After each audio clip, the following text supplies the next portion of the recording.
Welcome to the NEMSIS V3 implementation call. This morning is March 25th. Thank you for taking time out of your busy schedules to join us this morning. We understand that this is a crazy time and that your time is very valuable. I'm going to go ahead and pull up the agenda for today. We've got a lot going on, and we will move at a pretty quick pace, but if you have questions or comments, please feel free to unmute your microphone or ask them in the chat feature, and we'll make sure and address all the questions that we possibly can. You're also welcome to hold those to the open forum at the end of the discussion, but we do want these calls to be participatory, so please feel invited to comment and ask questions. We're going to go ahead and start the day off with Dr. Mann. I'm going to stop share so that he can pick up the screen.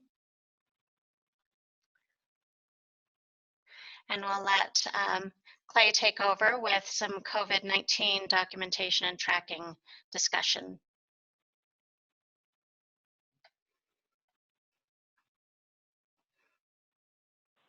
Yeah, great, thank you. Thanks so much for joining us today. We really appreciate it. Can folks see my screen okay? I'm showing the NEMSIS website. Yep, I can see it. Great. Let's go ahead and begin. We're going to begin picking up on a conversation that began yesterday, a discussion among state EMS officials and software vendors was organized by the Office of EMS at NHTSA.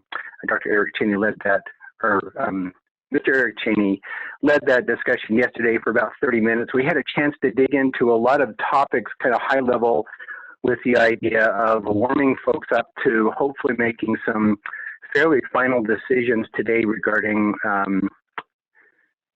changes to the national custom elements. And so we'll go through those. We'll talk also about the National Flu-like Symptom Surveillance Dashboard that we're working on, and then hopefully talking about solidifying our ICD-10 codes that we'd like to use associated with documentation of COVID-19 related issues in the pre-hospital setting. So let's begin. Some of this will be a little bit redundant from yesterday if we were on the call yesterday, but please, you probably have a chance to talk about some of the proposed changes and would love to hear your opinions. I'm just going to start by showing folks again where these national custom elements are found. On the NEMSIS website, if you go to Technical Resources, come down to National Custom Element Library, click there, then access the custom library here. Of course, this library has traditionally been used for states to be able to indicate any custom elements that they've included on top of the NEMSIS elements. You can see those are highlighted in blue, but you'll find the national custom elements down here at the bottom underneath Alaska. Click there. And here you'll find the three that we have developed so far that are related to infectious disease tracking and identification. So far we have three that we'd like to see appear in the e-history section: recent travel locations, and recent exposure. We're going to be talking a little bit more about travel locations here in just a couple minutes because there may be a modification we want to make to what we've done here.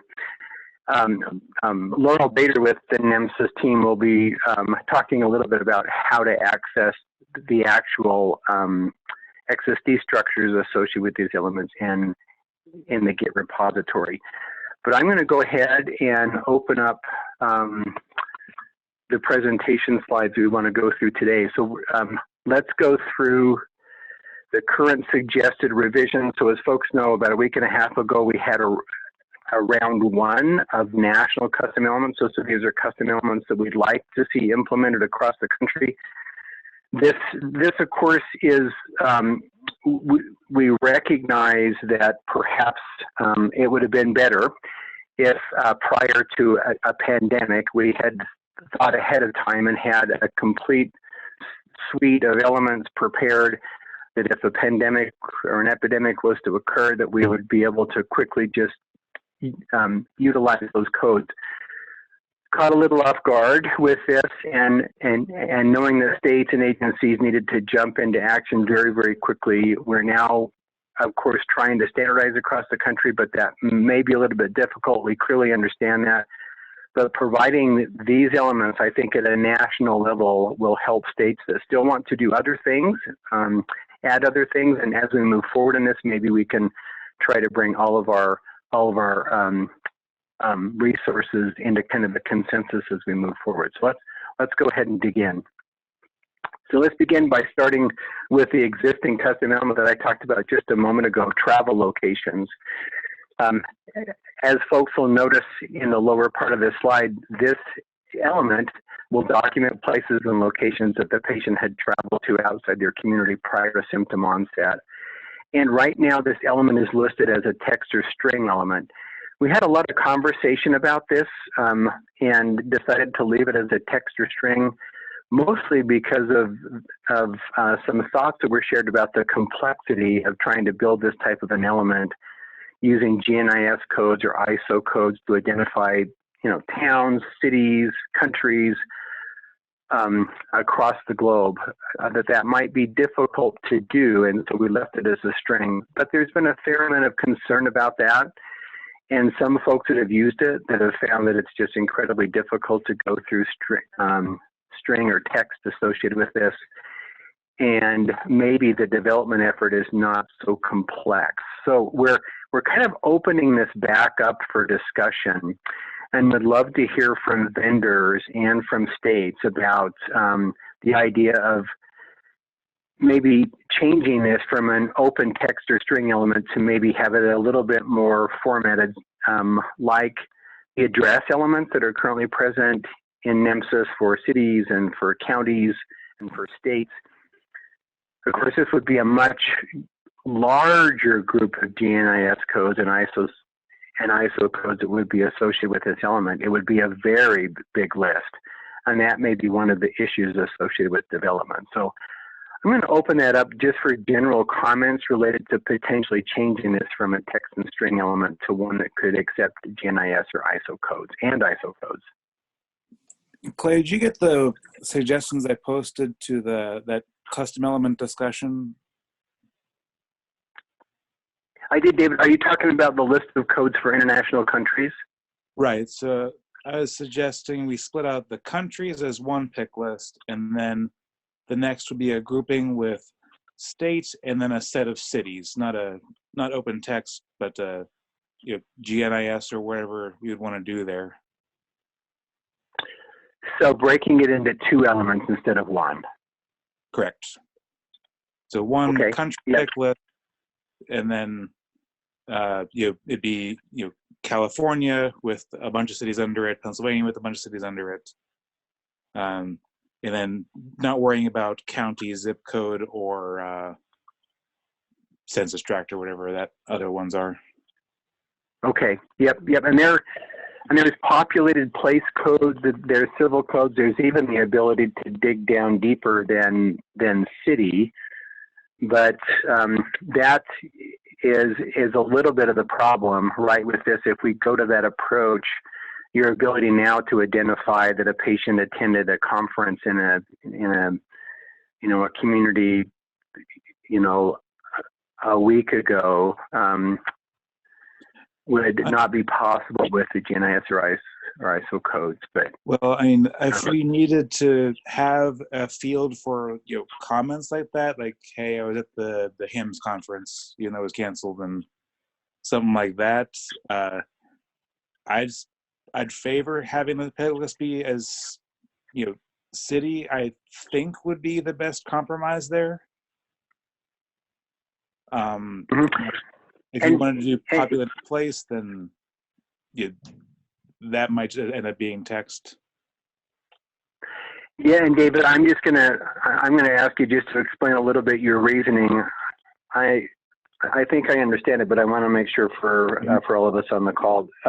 You want to split it into two simply because trying to get down to the granularity of a city in one element could be technically difficult, right? If someone was to say Paris, I was in Paris, you would need to know whether that was Idaho, Texas, or the country Paris, right? Is that kind of what you're saying? A little bit, yeah. So you have the country, and then you have international travel, and you have domestic travel, and so they'd if you were, especially now that it's progressed where the international isn't as relevant anymore, they'd be able to go into a state, say, I visited San Francisco, and you'd be able to pick out the element from there without going into populated places or anything like that. Yeah. So community spread gets a little tougher with this approach. With the populated place approach? Well, I agree with what you're saying, David. I think for international travel and for travel across the country, if you visit a different city, that approach would work very well. If you're trying to talk about community spread, that's where you're talking about having an element, whereas then you have the ability to add a string, because then it does get difficult to indicate, I was at the farmer's market last weekend, right? So this would be like outside of their community, so their farmer's market would be part of their community, right? Well, so here we're not even trying to David, David, we've set up the two. Have you recently traveled and travel locations? You'll notice the definitions. We've used the word "have you traveled outside of your community," and then because these elements we want to be applicable for any type of infectious disease, COVID-19 now, but others later, and then we allow community to be defined by the local jurisdiction, right, or the state, depending on the outbreak. So community can go quickly from international travel to national travel to just community spread, and right. States may want to know what where locally folks have traveled. So I think that's next to impossible in my mind, but I think the free text is next to useless. I don't think it's possible to get any meaningful from that, and I fully appreciate that we don't want to make it complex on the providers, but if we're not going to get good data out of it, I wouldn't want to put it in. Yeah, any other? Yes, there are several please. comments. There are several comments in the group chat, and also we've got. Oh, I am going to mess up the name. Pisak Zerkind also has a question as well. So, Mark Roberts in the group chat. Freeform text in a high-performance system. The crews just don't have time to deal with a large list. And Ann Vosbrink from Arizona wants to make sure that rural is considered, especially with city drop-down lists. Perhaps we can indicate the nearest city. And then Steve from Code Red, the list could be too large to be easily navigated by users, and I would assume users would request only seeing locations in their area. And I'm just paraphrasing those, so hopefully everybody will look at these group chat ones. And then Ann wants to make sure that we don't neglect the rural area. They have a large rural area in Arizona that are not in cities, but there are large gatherings, scout camps, county fairs, the big events that occur in these rural areas. Brian Hodges says Virginia is the same for rural. And Jason says if the travel question is yes, we can say travel location is out of state, in-state, international. Amber from Colorado says that if we're talking about community spread, travel's irrelevant, and we had addressed that. And maybe Clay, you can pick that up again, just to make sure everybody's clear why we're still talking travel elements.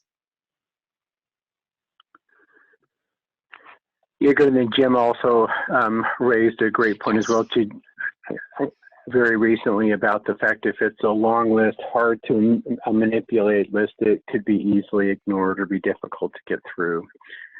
So, so as I read through these comments, I'm really not seeing support for moving away from the idea that we built these elements to include everything from international travel all the way down to rural or local travel by using the word outside of their community and allowing that to be defined.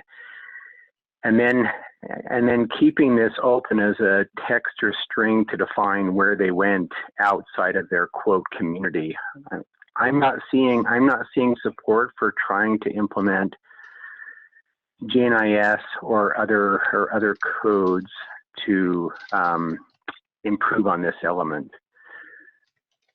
Are there others that want to speak in favor of including GNIS or kind of ISO codes or splitting this into multiple elements? Yes, Dr. Mann, this is Jason Oko from Maine EMS. I would agree that we would need to use it as a GINS code, only because we've been collecting these elements here in Maine for a few weeks now, using an IT element from ImageTrend for locations traveled, and it's a free text field. And we get a few providers that or EMS clinicians that document specific geographic locations, and then we're getting a few that are essentially giving us the entire travel itinerary for a patient, right down to where they're sheltering in place at this point. And leaving it open to interpretation for providers to enter something is not going to be useful data. I think we need to talk about this travel question, because for future proofing NEMSIS, this is going to be absolutely required.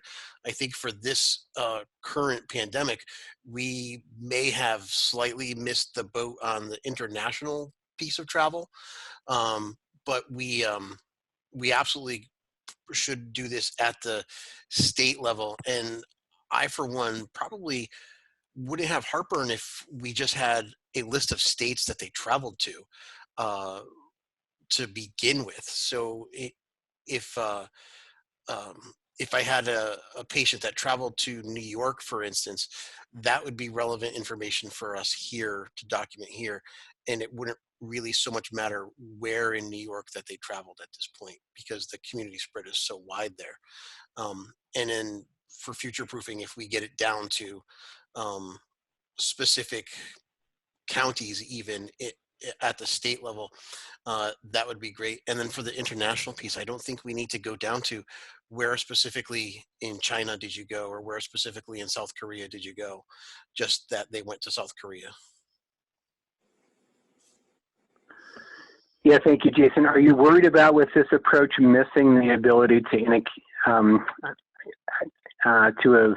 investigate community spread? So not being able to document being present at a scout camp recently, or a farmer's market, or a county fair?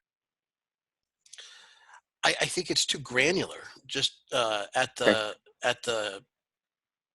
national system level, it would be too granular for us to be able to document that. I mean, if there was a hot zone at like a Scouts weekend or something, that would be concerning. But we could capture that at the city level for within our state. Right. Yeah, we don't collect these elements at the national level. These would just be used at the state level and the local level. Okay, good. Other other comments related to this? Clay, this is Chip in New Hampshire. Can you hear me? Hey, Chip. Yeah. Yeah. So I'm a little bit in agreement with Jason, I think there's value in the major countries and the states. I just, we've been struggling with how to set this up in New Hampshire and what is our role of granularity. We're not public health. We want to know, some major changes. In my mind, getting down to where they had a Boy Scout camp or some particular place, that torch is carried by our public health organizations who are really trying to identify like clusters. Our job, I think, in EMS is to identify major risk factors of, okay, they've been to Massachusetts, which has a very much higher risk than New Hampshire or New York or whatever. If we really want to get more granular for some reason, then let's talk a third element of a text field of in-state or specifically. Great, but I think we're maybe getting a little too far down in the weeds where public health is going to pick up that torch at some point and deal with the specifics, because hospitals are doing some of this, and I don't want to necessarily duplicate efforts. What is the goal for EMS in collecting these elements? From my perspective, it is identifying risk areas for our providers to maybe change their procedures or identify, in this case, like a COVID-19 patient based on their travel, and not really get out, just get too far down. It's not our job to do that, I think, and we're kind of getting, just off track. Okay, thanks, Chip. Yeah, appreciate it.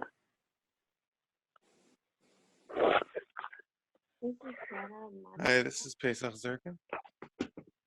Oh, sorry. Yeah, I heard Hannah. Okay. I have a comment. I just think that with travel locations and community events, you're talking about two different things. So if we're really trying to capture travel locations in this question, I wouldn't worry about capturing those things like you said, like large community events, fairs. I think those are two different risk factors that we're talking about.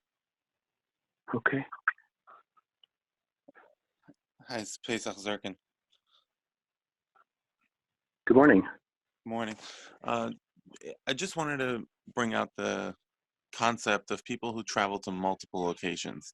If we make a pick list, is it going to be something where you can only choose one item from the list, or you can choose multiple items in the list? So I could, for say, travel to France, England, or maybe in the States, I went to New Jersey, Connecticut, and California over the last 2 weeks.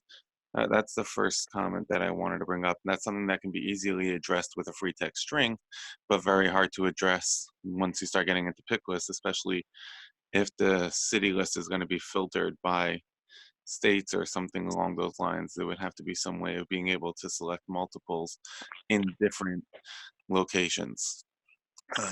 Right, and the reoccurrence on this is 0 to many. So yeah, you can. And then the other thing that I would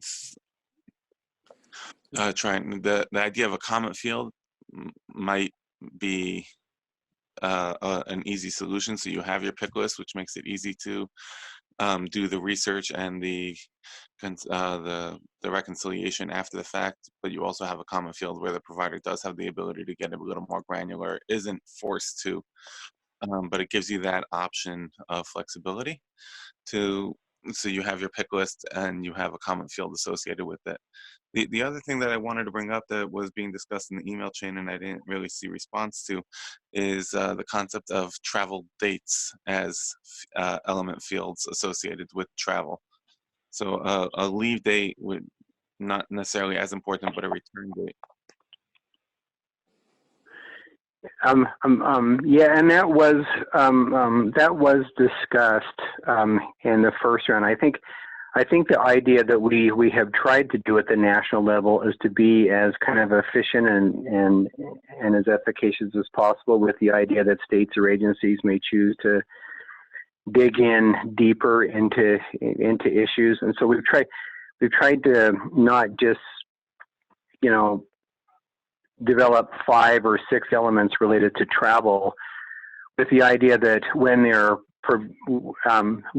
presented as national elements, there is kind of this perception that the states are required to implement, 6 6 elements related to travel, and we don't want to give that perception, and that we're not trying to overburden our EMS personnel. So it's a good point, but we do the travel dates was discussed, and clearly states or agencies could have the ability to implement those as custom elements if they wish to. Georgia clearly has done that, for example, but we voted not to include those as national elements for the reasons I described, and we could revisit that if folks have questions related to that. So, and I.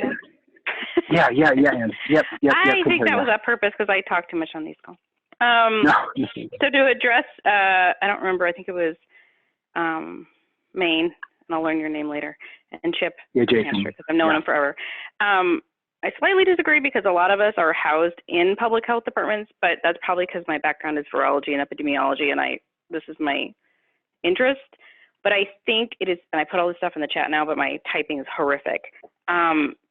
I am not disagreeing that anybody can get a text field probably installed in their own software, whether or not you want it transferred over. I don't mind if it's added as a field. I'm fine with us using GNIS for city. I realize the definition even now is or nearest city, but Clay knows where I'm coming from because I have EMS agencies here before this whole outbreak. And of course, we're looking at these elements to serve a purpose down the road for other issues, which is hard to foresee what we're going to need.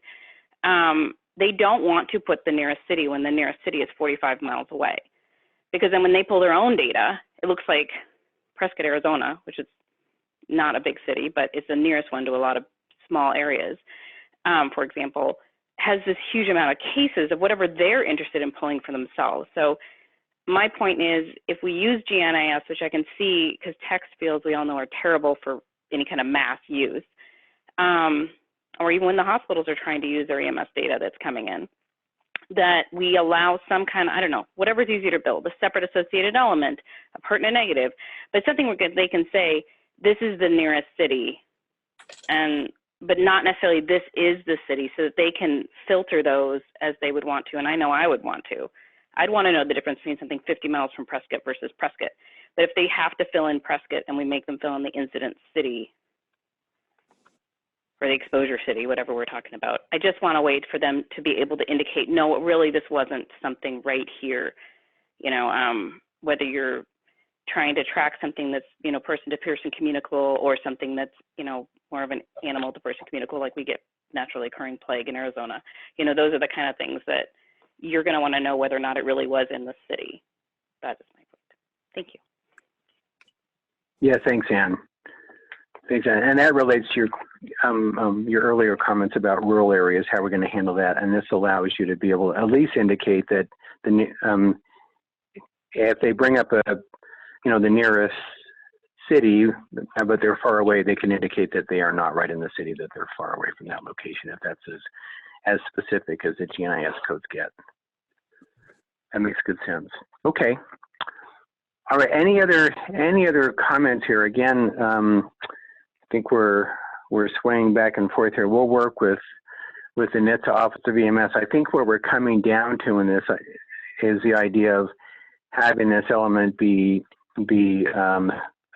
country, state, and city specific, but then consider just leaving it there and allowing states, if they wish to do further more granular work, that they figure out how to do that, either with a custom element or leave that work to others in the state. Okay. One other thought. I know, like in NFIRS, they have the next to the address, they have, the fire is at this address, but is it inside this building or next to this building, behind this building? Something similar. So if you're in Prescott, Arizona, is it in the city? Is it in a rural area of the city? With maybe something like that. Someone mentioned like distance from the city. I think it's a little bit hard to document, but something like, as one follow-on idea, not like entirely convinced myself, but it kind of occurred to me. Yeah, thank you, David. Could you send us that element that's in NFIRS? That'd be valuable. Sure. Okay. It's similar. It's not not quite the same as what I described, but Right. And Okay, Clay, great. We've received, yeah. I just want to make sure everybody knows we've captured everything out of the chat. So if we weren't able to get to it during this discussion, we'll review all of those chat comments internally as well. Great. Okay. Fantastic. All right. I'm gonna move on to the next slide. Thank you very much. We'll clearly update this group in regards to what we move forward with once we reconnect with the Office of EMS at NHTSA. All right. So the next item I'll just bring up here real quick. Some suggestions that have come in just this last week that would be additional national values would be, for example, to add a couple of custom values to E-Other 03. This is the personal protective equipment that's used, the PPE. There were some glaring omissions from this list. So the Office of EMS has approved us to be able to go ahead and add gown and face shield to this list. Several software companies contacted us, and there's clearly other things that they're adding. I list those there. Some that we've heard about, goggles as an option, listing social distancing, listing the full isolation coveralls, which I think is similar to a level C suit, and maybe we need definitions there. But I think we'll be adding gown and face shield. Are there any concerns about adding those on this call? Will they be added to version 3.4 or 3 as custom elements, or just added to the standard? Yeah, they would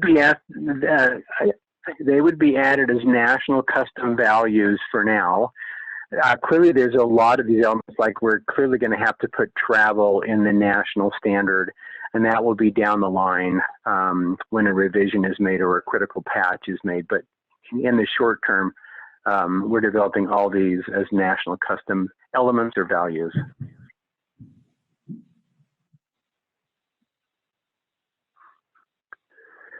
Okay, are there other glaring problems with this list? Other things people are using for PPE that we're not including in the list? Hey Clay, this is Brent. That are vital. Can you hear me okay, Clay? Yeah, who is this? I'm sorry. It's Brent from ESO. Oh, yes. Just real quick, I would wonder if we want to think about documenting if it's first use or reuse. There's a lot of reuse of N95 and so forth that would help us with a count of how many masks are needed. So just something to think about if we wanted to be able to document if it was a new or a reused mask. Great, thank you.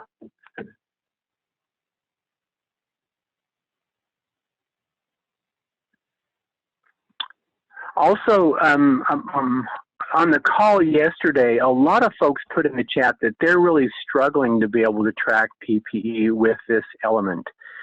And I didn't quite understand the issue.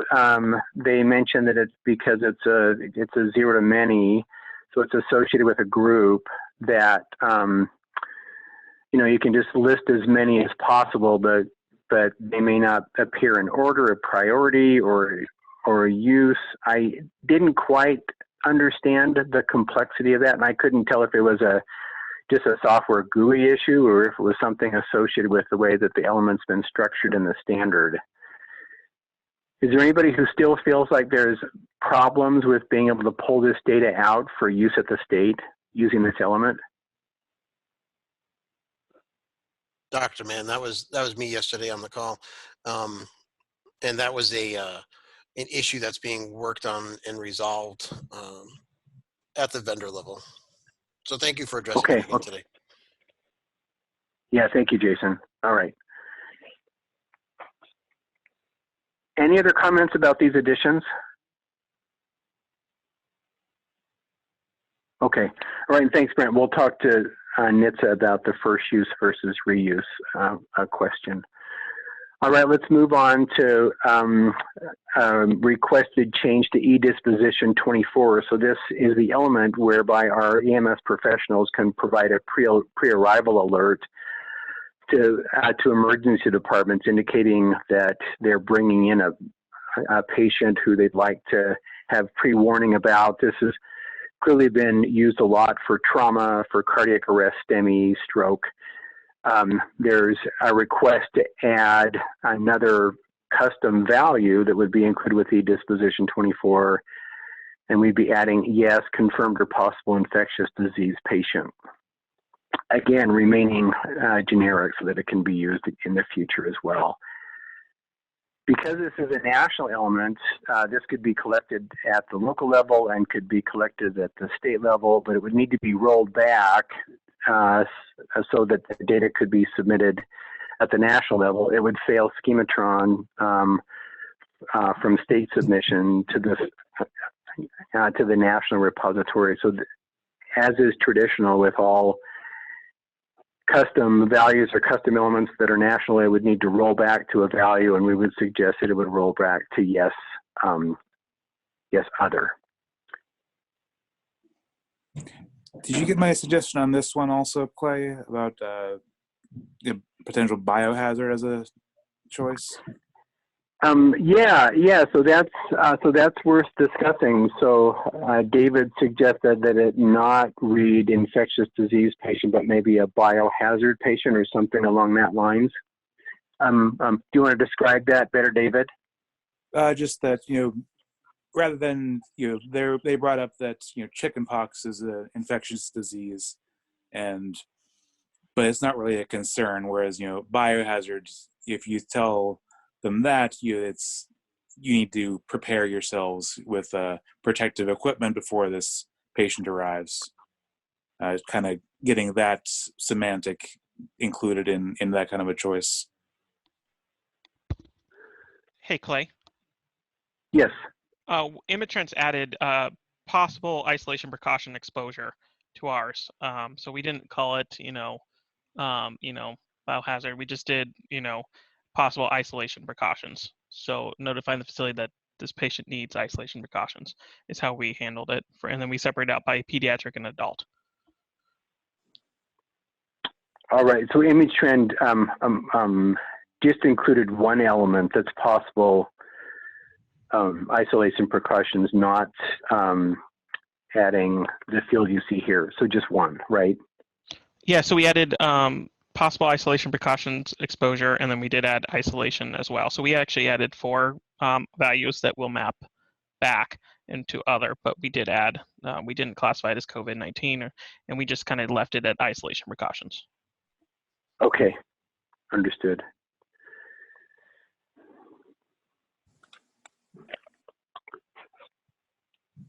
Other ideas about the wording here? I think it's a really good idea, and I think NHTSA is supportive of adding a value. We can talk to them about whether to keep this wording biohazard or maybe listing it as yes, a possible isolation precaution patient or something like that, or exposure. It seems like all those meet the same need. It's just what's the best way to list that. Right. I'd be somewhat opposed to other, unless it was added in conjunction with something, more specific. Yeah, so what are you saying, David? I'm not quite what you mean. You not support other. I wasn't sure what you meant by that. Okay, so if we're gonna add adding other by itself would probably not accomplish very much. So we want to add that with in conjunction with adding some specific codes that cover what we're trying to address now, and maybe some other ones that might also not be covered now. So if we did like a think cycle on what else might this list be missing, then after that add other. Okay, well, other is already in the list. Yes, other is already on the list. That'll be the roll up for the national submission. Yeah. I understand. Okay. Sorry. Okay, great. Great comments. Thank you. Just to keep us moving along, I know all of your time is incredibly valuable, and we're very appreciative of your time. This is this is a topic that may have a little bit of conversation associated with it, and that's trying to set a set of, or come to some consensus about a set of codes associated with describing exposures and concern for disease and suspected exposures. So here we'll just list the codes that we discussed yesterday on the call. All of these codes have been supported by the CDC. We're making a small change on the last code here, but we'll just talk about these briefly. And then we received some email traffic after the call related to the idea that maybe we need to include another code here, and you can see that in the comment section. So we're advocating the use of VO3.818 to indicate that there has been an encounter for a suspected exposure, and they've been able to rule it out. There's been some discussion about why this code is needed, or how it would be defined. Some thought that the code would be used. Well, they never really know whether they have COVID-19, for example, for the current outbreak. So how would they rule out? I think the purpose of the code was to allow EMS to be able to arrive on scene, look at the severity of symptoms and whether or not the patient would qualify for testing, or whether they just need to tell them to just remain home and to protect themselves from exposure to others. I think that's the purpose of this code. So maybe the kind of EMS-friendly term we're using here, concern for disease and ruled out, maybe that's not the best term to use there, but that's the purpose of that code, I think. Then the next code, Z20.828, is to indicate whether or not the patient has had a contact with a confirmed case, right? So they have exposure. So those are ones that are suggested by the CDC. Then to indicate that a patient has been diagnosed with COVID-19 confirmed by testing, they recently came out with a recommendation to utilize the U codes, specifically U07.1. Our patterns for e-history, for impressions, primary and secondary, don't include the U codes, and that was probably a mistake, but one that would be difficult to rectify immediately. So we're requesting that if agencies choose to use that U07.1 code, that our software packages please roll that code up to B97.29, other coronavirus as a cause of disease, so that the files will pass Schematron to be able to pass to states and also to the national level.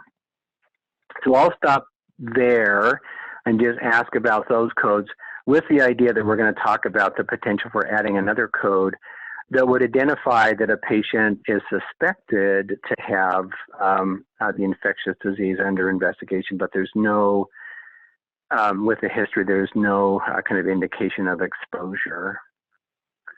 So, this is Josh Legler. Yeah, just Josh. a point of clarification that that ICD-10 pattern is in the XSD, not the national schematron. So it's going to fail XSD. Oh, yeah. Yep, sorry, I apologize. Yeah, thank you. Yeah, thank you, Josh. Hey, Clay, this is Brent. Just for me, so just a quick point of clarification. That very first code up there is concerning to me simply because the way the CDC has it defined on the in-hospital side, that is a confirmed rule out. So I just want to make sure that we're clear that what we're meaning by this is we were summoned for some reason about COVID, and after an evaluation, we didn't feel, I'm just not sure how to use that code, because I don't know how EMS could definitively rule it out. And the way it reads on the in-hospital side, that's like post-negative testing kind of thing. So I'm just worried about that first one. All the rest of it makes perfect sense to me. And I appreciate that we're going to add another code for the, there's an encounter we're not sure about. That one just worries me a little bit from inpatient versus EMS, and how they might not be the same thing, even though we're using the exact same code. Yeah, thank you, Brent. Are other states using a similar code? That's a very good point. It would be used in a slightly different way than using the hospital, and of course that's true for like 80% of ICD-10 codes used in the pre-hospital setting. Some are hard to. I just want to make sure that we're clear. That's fine. Yeah, yeah. So Clay, yeah. one thing I guess also concerns me is the 828 code. I know based on communication with some other states, I believe a lot of states are using that as the suspected unknown exposure field, based on it saying suspected, not exposure with a confirmed case, which is what people are using the 97.29 for. Is that it's a confirmed case and you were exposed to, you had a confirmed case. So I just want to make sure that if a lot of states are already using the 828 for the unsure suspected, then now we've got a whole bunch of data collected with this in mind, and this guidance has kind of changed based on some other outside discussion. And I would agree that 818 is, I don't like it for EMS, and our providers are going to not use it because they're going to follow the guidance and say we didn't rule it out. I think was what people were thinking, that, okay, I'm on scene, I did a risk assessment. Well, that's not really an impression. That was a technique. Their impression is going to become whatever it is really wrong with the patient, not a COVID-19. I ruled this out. Yeah, so Chip, good comments. And so I'm going to recap just quickly. So what you're saying is the .828 code. New Hampshire is using that for both suspected and confirmed exposures, and so you're not seeing the need to add the Z20.9. No, is that correct? No, that's not correct. Okay, We're using the 828, and this was based on conversations with other states. We're using the 828 as the suspected, unknown exposure. The 20.9 is the exposure to the confirmed patient. You don't list the 20.9 here. So the Z20.9 is what we, and I think other states, have been using for exposure to it. Actually, it's sort of your patient has been exposed to another confirmed patient, versus the 97.29 is my patient is a confirmed patient. Does that make sense? Hey, this is Josh Legler. Yeah. Yeah, I'm not sure what we can do about states that have used ICD-10 codes for ways that are not in accordance with the official definition, but the only difference between Z20.828 and 0.9 is that 828 specifies that it was a viral communicable disease, and 0.9 does not specify what kind of communicable disease it was. It's the only difference. Both of them are about exposures or contact.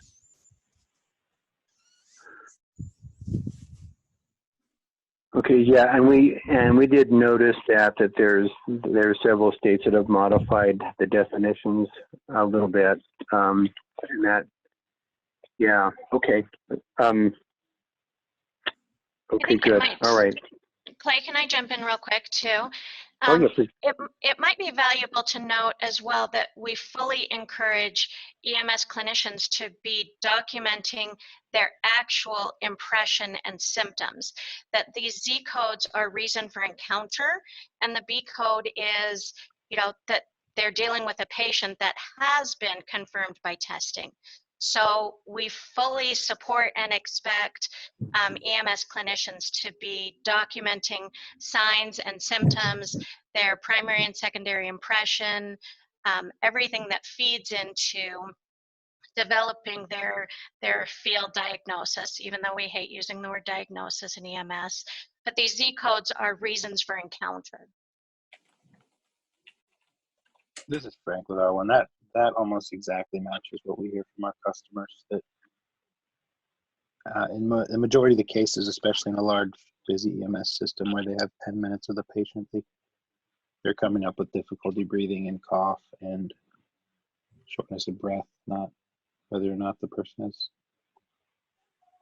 It's been exposed for Right. sure. Okay. Right, and those are being documented as symptoms, right? Yeah. Sure. No, no. Okay. What he's saying is those are their impressions. And I'll just say that providers understanding the difference between a symptom and impression is an ongoing battle. They don't always get that the two are distinct items. And even the CDC, is recommending that if you use the U07.1 code, which we won't be using for technical reasons, that you still put in what was else going on with it. I think it was ARDS or pneumonia or something like that as supplemental impressions. So reason for encounter means nothing to providers. It's simply like, what was my diagnosis, which is legally allowable term in EMS. What was my diagnosis and what were the symptoms, if they can tell the difference between the two. Great. Yeah. So thanks, Chip. So so I'm trying to decide where to go from here. At least on what we're proposing, right? There are clearly states that have added some definitions to these that walk away a little bit from the ICD-10 definitions.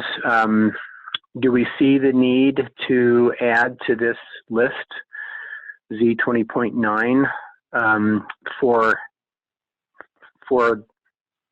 the purposes of national direction?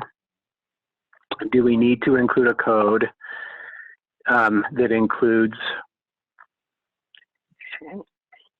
an encounter for suspected exposure and some type of rule out? And we may need to come up with different language there, but we need to stick as closely as we can to the purpose of the code.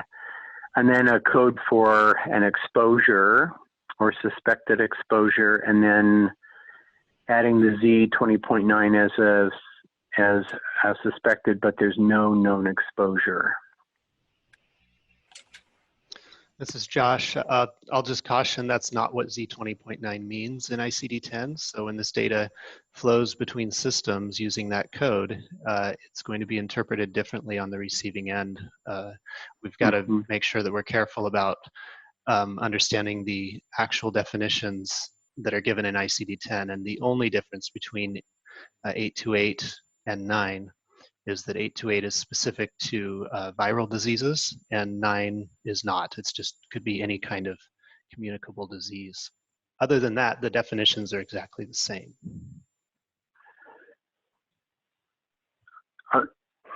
Okay, but yeah.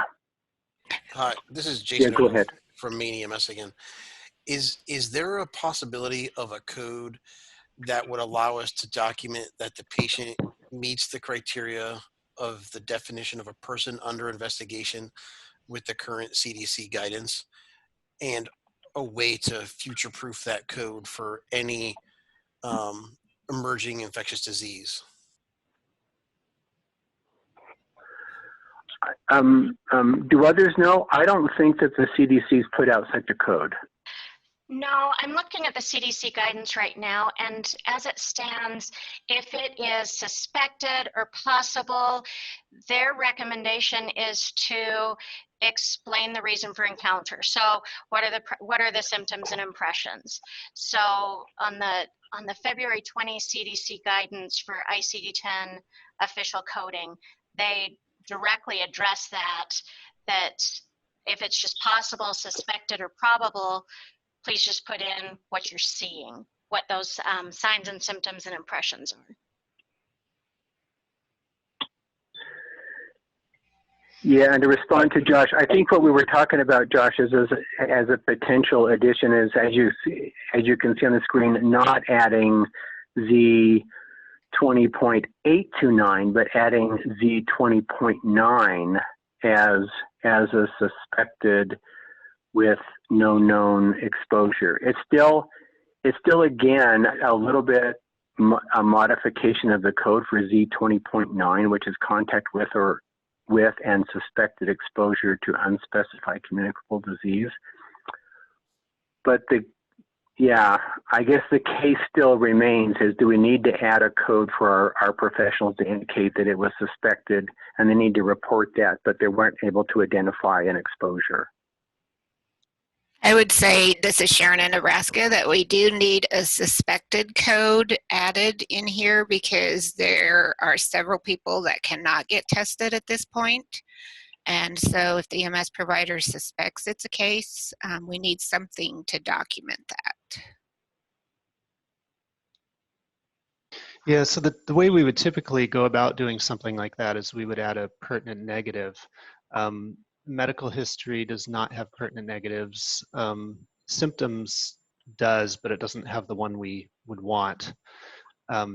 So perhaps that's, you know, I guess we could consider a custom element approach where they document the code in whatever element they're going to put it in, like medical history, and then we add a custom element that allows to attach a pertinent negative to that to indicate that there was no known exposure, that kind of thing. Haven't thought through that enough though to figure out if it would really work or not. Yeah. Okay. Yeah, it seems like there's a little bit of an ask for a reason for encounter code. You know, for majority of the cases we see at R1, the symptom is cough and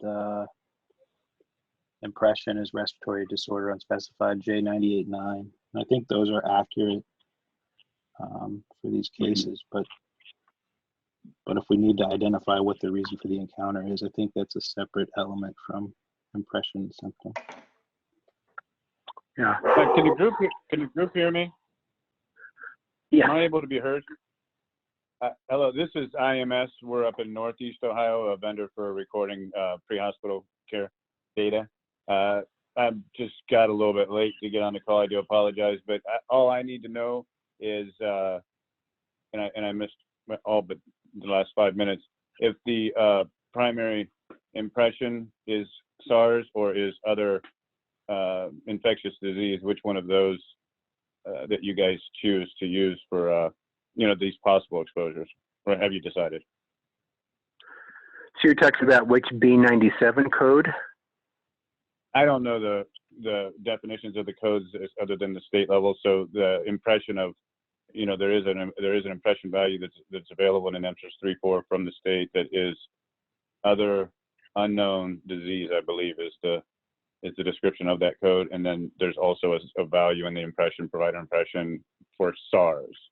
All of our agencies are asking for direction, and I did reach out to the Department of the EMS department yesterday, and obviously you told me about this meeting. So all our people want to know is what we're going to use as a standard. So SARS, you know, it would be an acceptable option, but are you guys recommending other the value of other infectious disease to be put under the primary impression?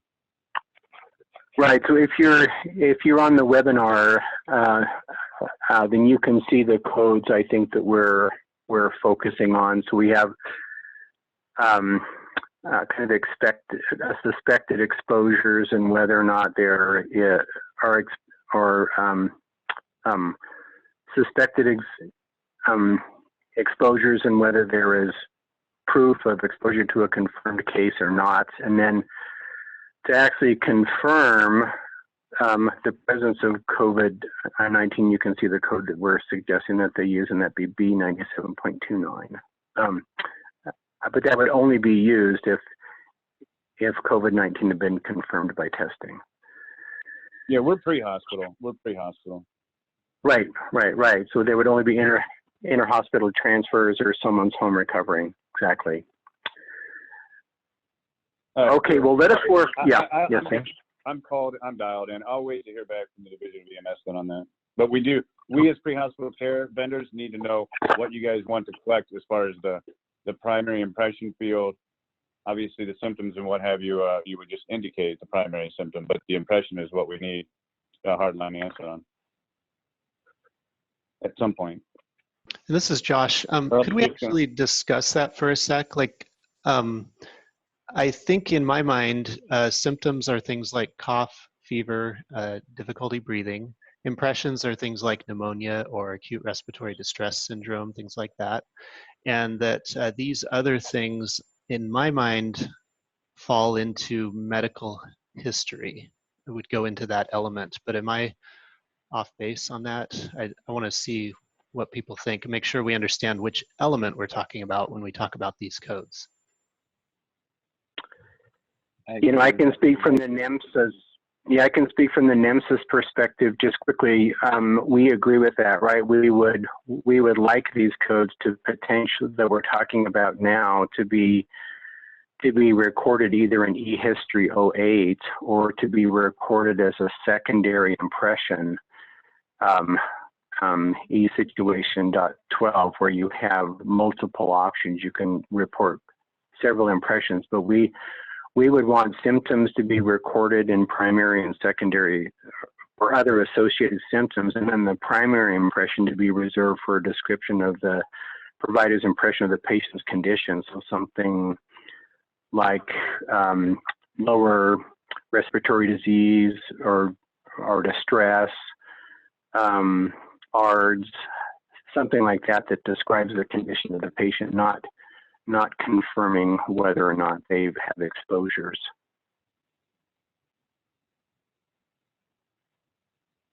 Other thoughts? Well, speaking from pre-hospital care from IMS, and I know you guys got a lot on your hands and a lot of stuff with the hospital end and all the coding and everything else.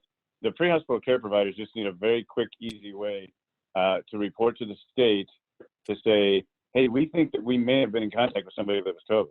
So, you know, that could just simply be if you had somebody that had a cough and we want to, you know, we report that, you could say all coughs are a potential exposure, because they are. Nobody knows in the pre-hospital care world whether they have it or they don't have it. But if you go and have, say, 6 different matrix that have to be established for you to determine, you know, if this is possibly an interaction with a COVID patient, your data is going to be so, it's not going to be able to drive you to any definitive end result. It's just a matter of fact. So if you simply say every call that you think that maybe you stepped up your level of protection because you thought you might have contact or contact potential because you had cough, fever, combination of the both, then I want you to always code the impression as this. Let's just say SARS. So if you then we can say every week how many SARS, you know, have we seen this week? Because the pre-hospital care providers have no idea unless you got somebody that says, here's the paper from the hospital, they gave me a positive test last week. We are not going to know, nor are we going to know after the patient's been delivered to the destination receiving facility. So all we can do is give the symptoms and, you know, all of the things that we always do every day with reporting. But if we don't have something definitive in the, you know, every time you think it might be COVID, then our data is irrelevant to the state. It's going to provide you no benefit to make any decisions. Yeah, what are other states doing about that? States want to chime in? I mean, how are you using EMS data to identify suspected cases? This is Maine. We've done it through a supplemental question asking if the patient meets the current CDC guidance for a person under investigation, and it's a simple yes or no answer. Okay. How about other states?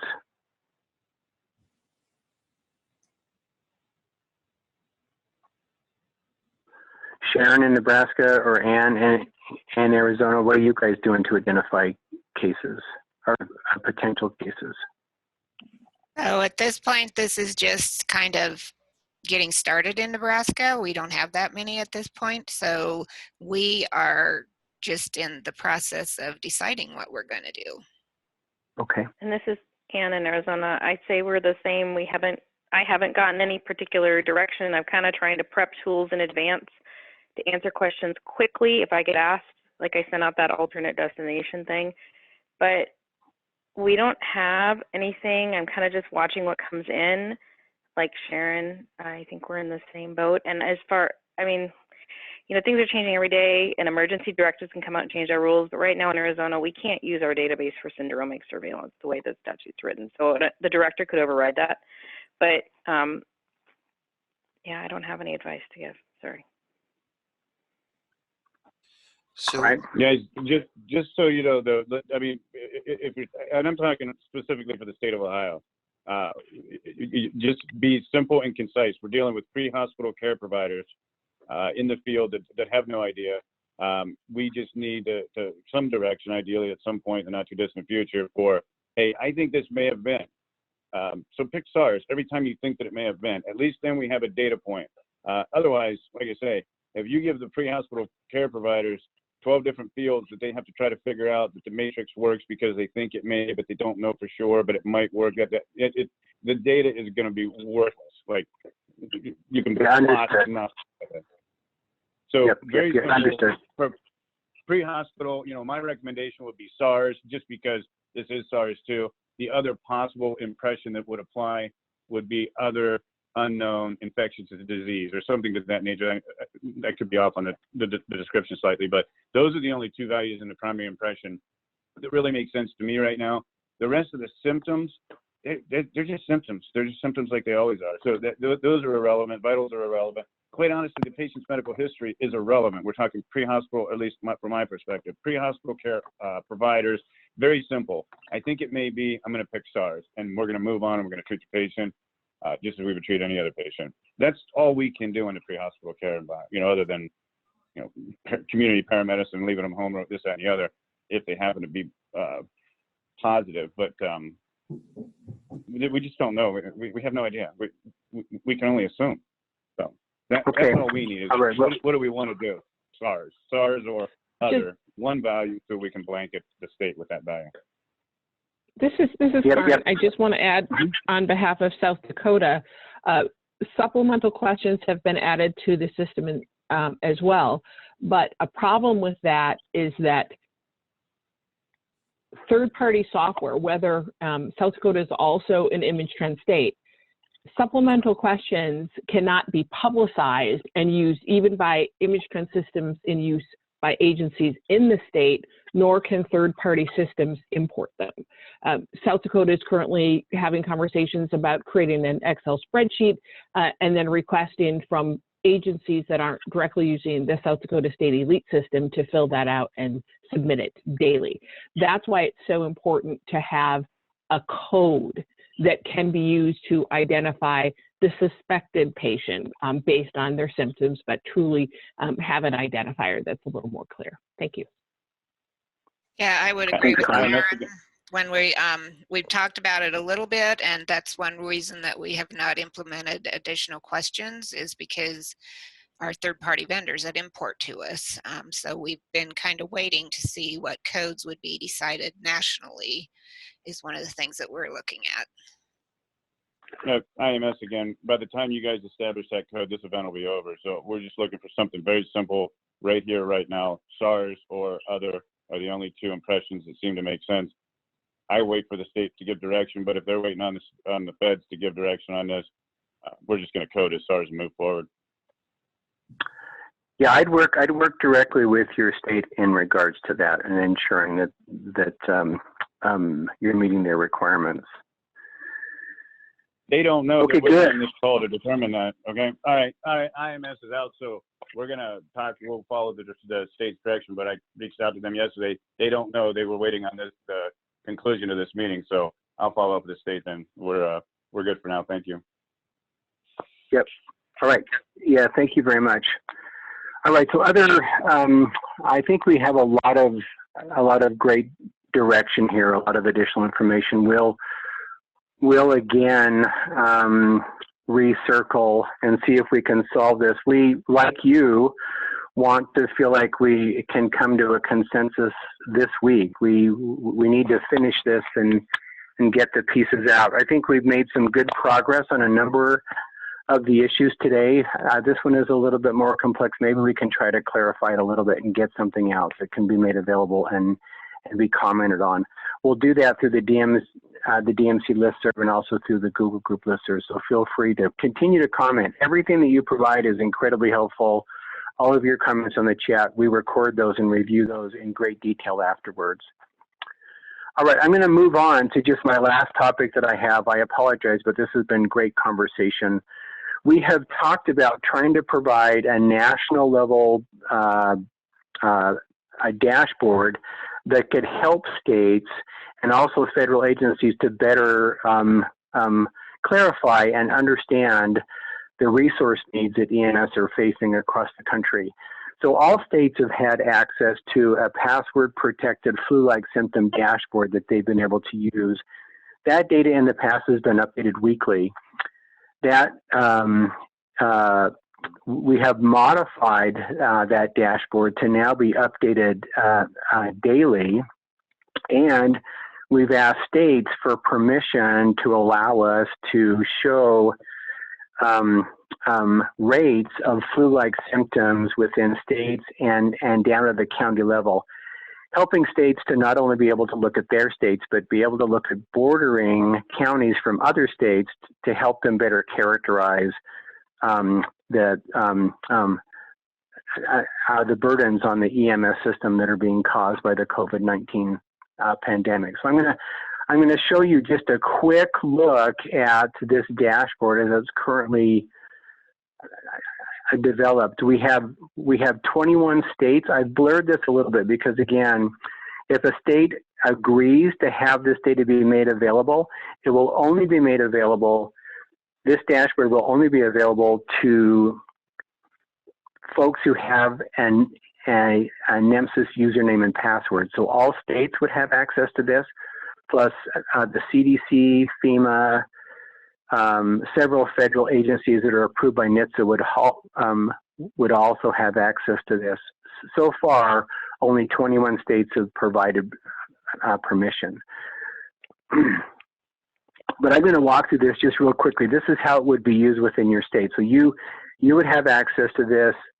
This is now updated daily. So here's the rate of flu-like symptoms across the country beginning with December 1st of 2018 as of yesterday.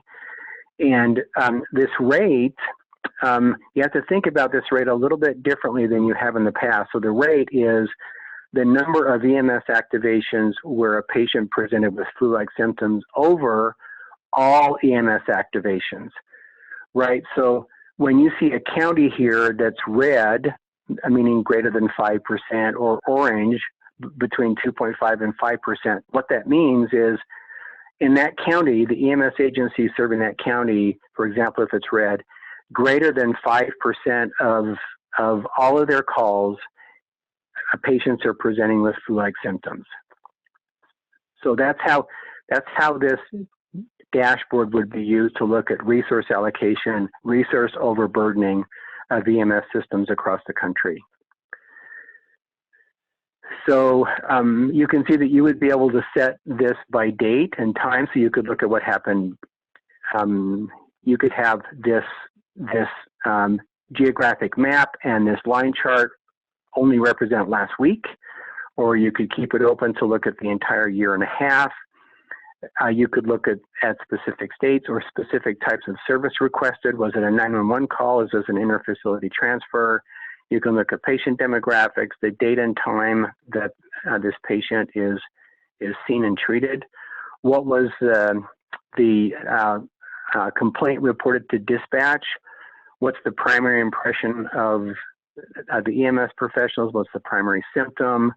What was the disposition of the patient? Did they treat and release, or did they transport? What medications or procedures were offered to those patients?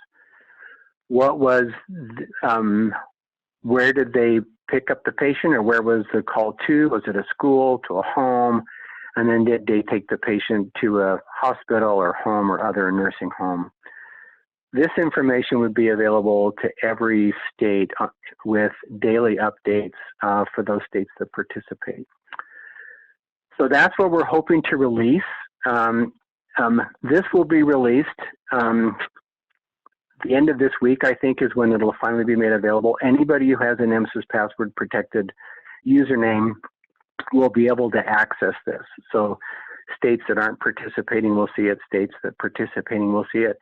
We would welcome having other states participating in this. I think this is our opportunity to really allow the federal government to be able to track what we track in regards to utilization of our services and potentially provide them with really important information to guide us at a national level. But again, we'd need to have additional state participation. So any comments on what is being released or what's been requested by NHTSA for us to be able to release? So Clay, that would go down to like a county level that all of those people would be able to see that information? Right, so it would provide these type of rates by county. So it's hard to see because we had to blur this out, of course, but you can see that there is splotchiness across the states. Yes, at the county level, they'd be able to see whether or not there is great resource use in some areas versus others. Thank you. Yeah, you're welcome, Sharon. May I ask, for states who haven't gotten back to us yet, is there any more information that the NEMSIS TAC or the Office of EMS that can provide to help the states be able to make a decision regarding whether participating or not?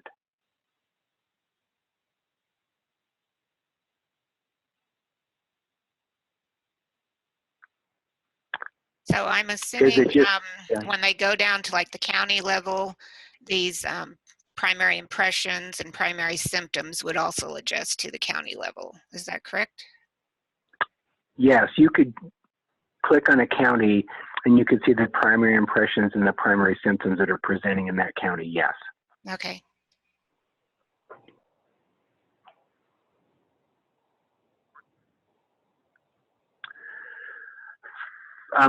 For those states who have, we haven't had any states yet decline. There's been several states that have had questions, and I know they're working hard. We're answering those questions as they come in. Any states that are not currently shown, is the request just going through the process? I know this is a very busy time for everybody. Any comments from states who are still working through the process? Yeah, this is New Hampshire. I'm waiting for approval because there's concern that the EMS numbers will conflict with whatever it is the public health people are posting. And somebody's way above my pay grade is trying to decide if that is going to be a problem or not. Not that a lot of people are going to go to this website, but you know, if NPR went and checked it, they'd be going back to public health asking why it's different, and public health can't answer that. So, you know, we're waiting. I'm waiting on politics to make some sort of decision. All right, thanks, Chip. That's helpful. And Clay, would you just reiterate real quick? We had a question about the case definition, what we're including and how they can look at that on how the flu-like symptoms is being populated with inclusion criteria.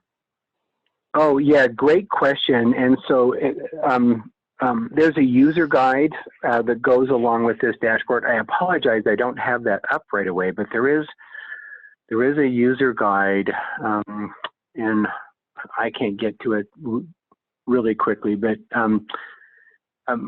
you'll have the ability to look at what ICD-10 codes are included to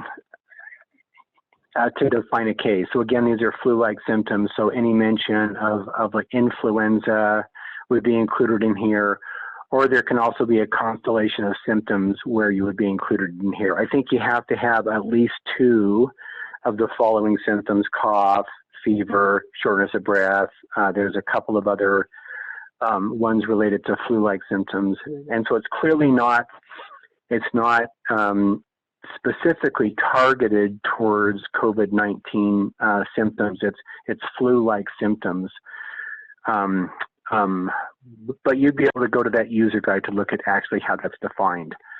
So again, this is not to identify cases. This is to identify areas of the country where EMS resources may be overburdened, right? And the rates are presented as they are because you could clearly have rural areas where, you know, they've had 7 calls related to flu-like symptoms, but they only really see, you know, 10 calls a month, then that's a burden. So when we look at the coloring, there are counties that have as high as 14% of their overall calls are related to flu-like symptoms.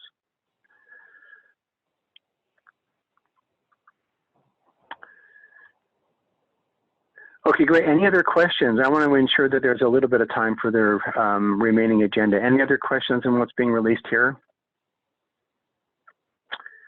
We'll keep folks abreast of when this comes out. That will also be listed on the DMC listserv. Make sure that folks have access to it so you can continue, begin working with it. If showing it to your colleagues or others you work with would help them understand the requests we're making, feel free to share it so that they can understand how the data would be used and how it would be presented. That's fine. All right, Julianne, I'll turn it back over to you. Thank you very much for your extended period of time on those issues, folks.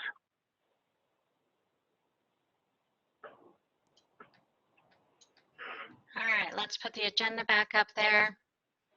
Thank you for all your participation. We really do appreciate it. And I know we weren't able to get to everybody's comments in the chat, but we have recorded all of them and they will continue to be part of our intense internal discussion. Thank you. Next up on our list is Laurel.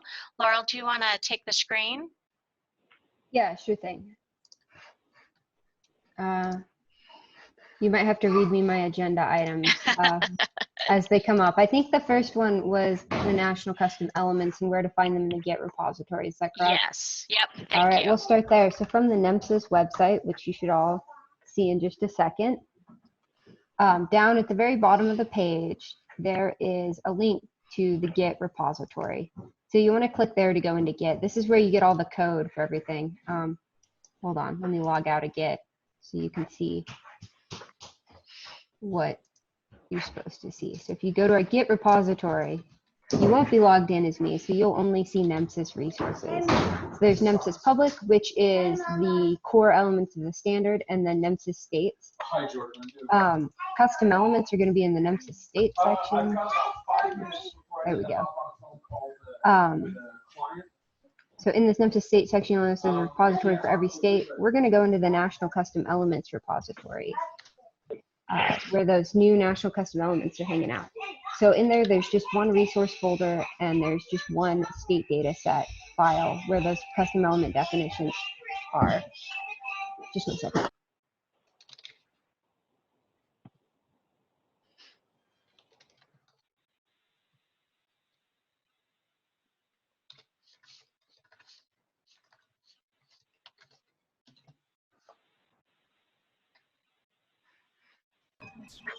Okay, sorry about that. So if you click on the XML, it'll bring up the actual code to create those custom elements.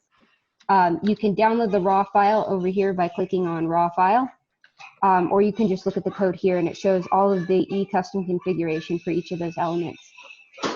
So here's e-payment 05, and then e-history 901, 902, 903. And as we add custom elements, national custom elements, they will continue to appear in this document.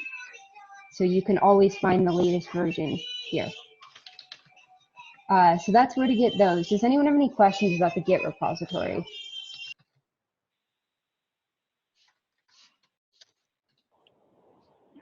How do we know when it's updated? So every Friday, we have an email that goes out from Monet that says what updates have been made to all of the NEMSIS repositories. So in that email, you would see a section for national custom elements, and it would have whatever the Git commit notes are. I believe there's also a way to subscribe to updates using the API in this Bitbucket page, but honestly, I'm not sure how to set that up. That's probably something that I should look into. Maybe we'll write up a guide. I'm usually the one posting the updates, so I don't know how to set up the notifications. But I'll look into that for the next call. Maybe we can do a demo.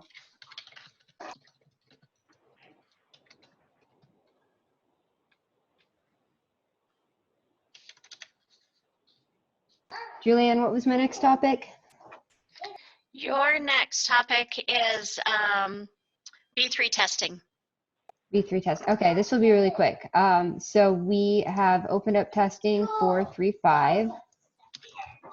So what that means is from the compliance page, we have all of these resources available for 3.5. pre-testing package, the testing guides that go over all of the parts of testing. And on the compliance application form right here, you can send in your 3.5 application by checking 3.5. So far, I haven't seen anyone looking to complete 3.5 compliance testing yet, but if you feel that you're ready, we are ready to test you.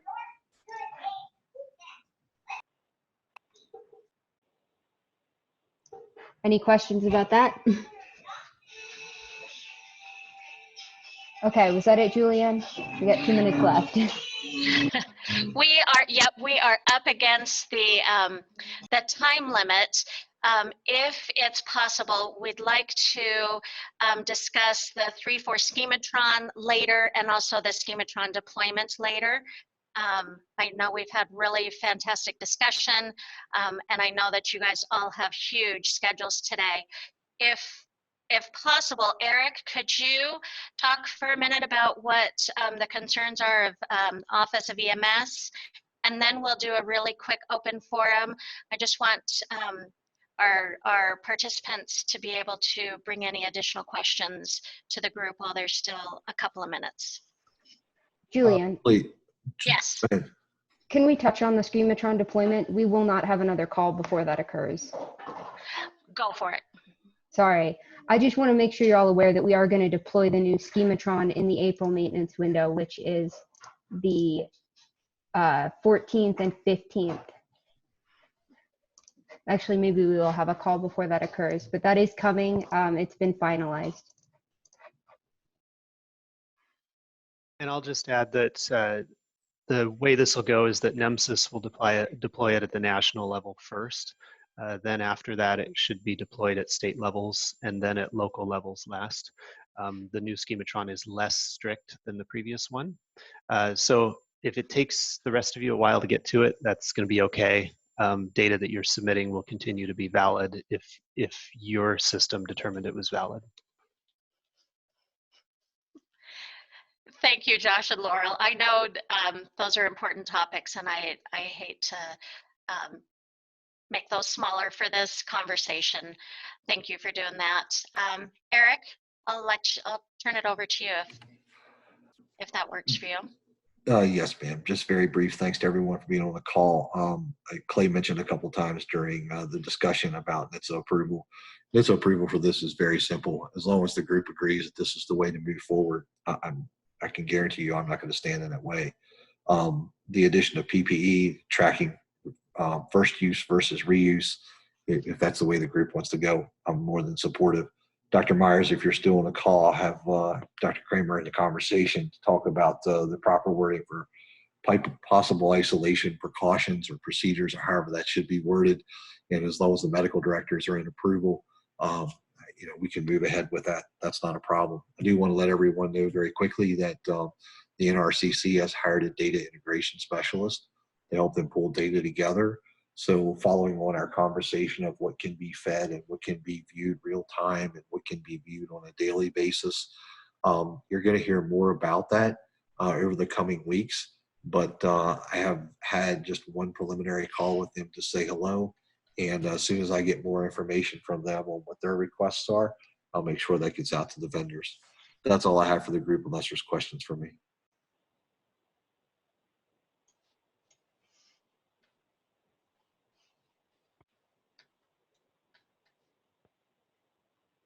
Okay, thank you, Eric. Let's go ahead to open forum. Let us know if you've got questions or comments that you would like added.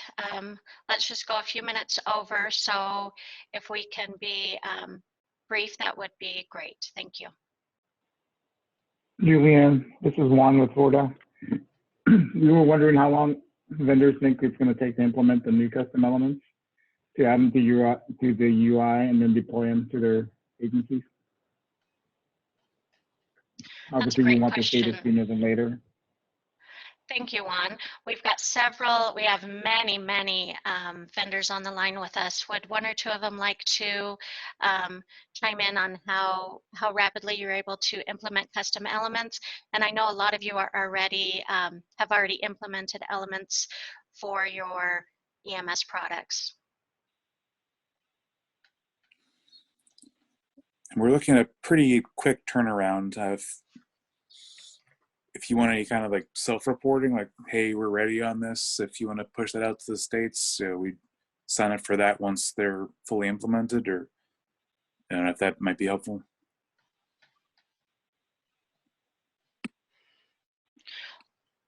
Juan, do you have further question on that? Is that helpful No, to you at all? we were just looking to chew on it, and maybe because obviously we want the data sooner than later, and looking at how long it takes to implement an element and then deploy it out. That could be quite a couple of weeks to a couple of months, depending on the vendor. So. We've been in lots of discussions with vendors, and they've been very responsive to the need for rapid deployment during this time.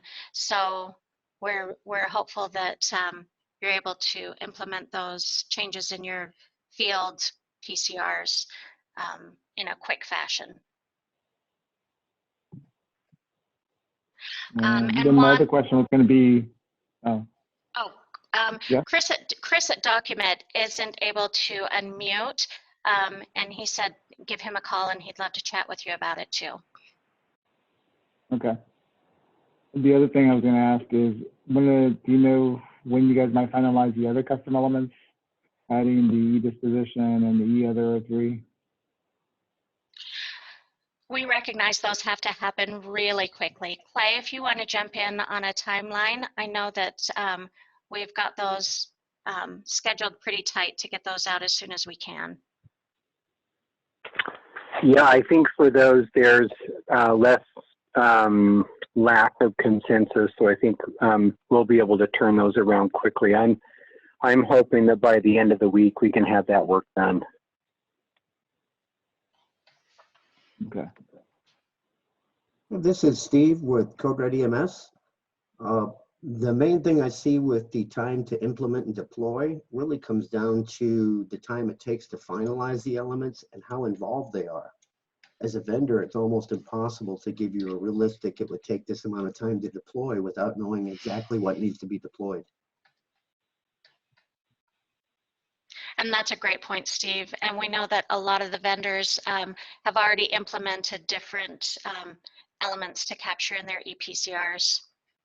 Right, that's one of the concerns is if we as vendors start implementing things and NEMSIS comes out with a different type of standard that requires retooling, that's where it falls into, it's almost impossible to provide a time frame. And the recommendations that will come from NEMSIS will be custom elements. So those, you're able to use those, you're welcome to use those. We certainly promote the standardization, but we fully recognize that because of the speed of the development of this, of COVID, that a lot of you have had to go in and get things turned on so that you can capture data that is applicable to your field providers. Thank you.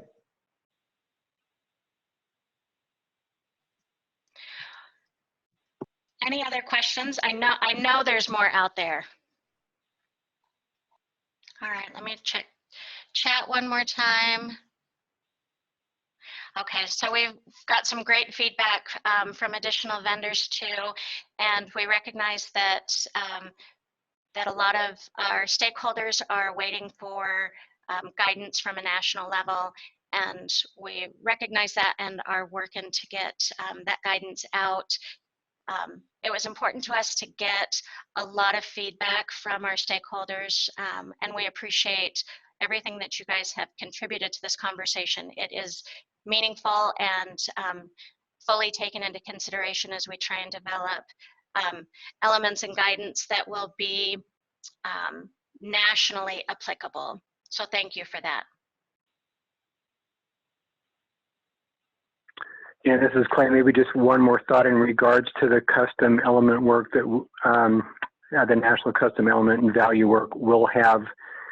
I'm sure by the end of this week, we will post additional work and that will be made available and advertise to you through the Google groups, the NEMSIS Google groups, or through the DMC listserv.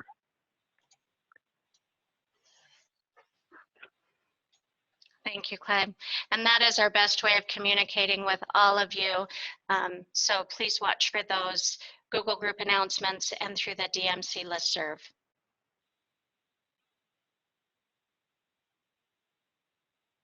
All right, if there's nothing else at this time, I know everyone is busy. We appreciate your time. Our next formal V3 implementation call will be April 8th. And same time, same place. We'll have that up on our Google group and notifications for that call coming up. We'll also be utilizing the Google group and DMC listserv to communicate recommendations from NEMSIS and NHTSA's Office of EMS this week. So thank you very much. We appreciate your time. Thanks for being with us this morning. And please don't hesitate to call or to email us if you had additional questions or concerns that did not get addressed on the call this morning. Thank you for going over time with us, and have a great day.